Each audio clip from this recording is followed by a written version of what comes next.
Hivyo mimi sitaki kusema mengi, mnajua mimi ni mstaafu.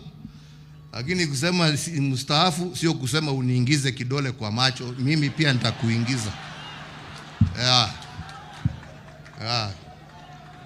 Hatuogopi la.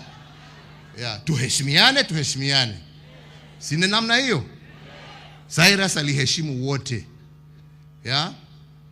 Mimi na heshimu chama chake. Wale wengine wafanye hivyo. Hiyo ndio njia ya kujenga taifa letu, lakini sio siasa duni.